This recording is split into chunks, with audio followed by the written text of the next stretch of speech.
Hey everybody, it's Pim Coop, and we've been hearing the news media over a month now talk about the fiscal cliff. Oh, we can't go over the fiscal cliff. If we go over the fiscal cliff, then in 2013, our taxes are going to be raised. And I'm sitting here scratching my head wondering, we're $16-17 trillion in debt. We already went over the fiscal cliff and down it years ago. Why are we now saying we can't go over the fiscal cliff? Why is it now we're worried about this and frantically trying to come up with a new plan to cut spending? Why are we doing this now? This should have been done 10-20 years ago when Bill Clinton and or George W. Bush was in office. Not now, where it's so crucial that if we don't get something done, then our economy is going to be crap or whatever. I mean, why now? And then you have guys that are in the budget committee, and let me just say the budget committee is a joke, but anyway, we had a guy, Justin Amash, who I like a lot, who said, why don't we cut Pentagon spending? And everybody's like, oh my God, Pentagon spending! No, no, no, we can't do that. No, shame on you, Justin Amash.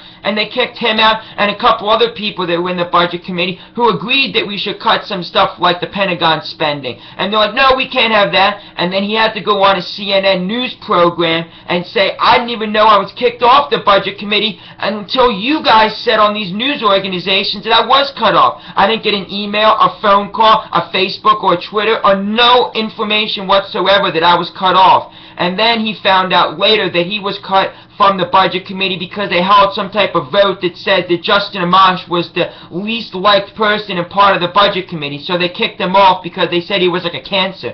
And I'm sitting here like, that means Justin Amash just went and opened up a can of worms for them and showed them they don't want to cut anything. They don't want to cut Pentagon spending or overseas spending, or as they call it, defense spending, by giving all tax dollars to Egypt, Germany, Iran, Iraq for their government to prop up their government and new regimes.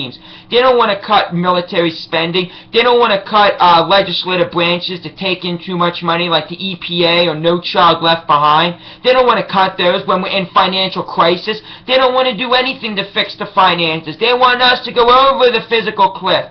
If they really wanted to cut something, they would listen to people like Justin Amash, who's out there saying, cut Pentagon spending. Or they would listen to somebody like Rand Paul that says we need to cut military spending and bring our troops home. Stop giving the TSA money. Stop giving these little organizations all the tax dollar monies.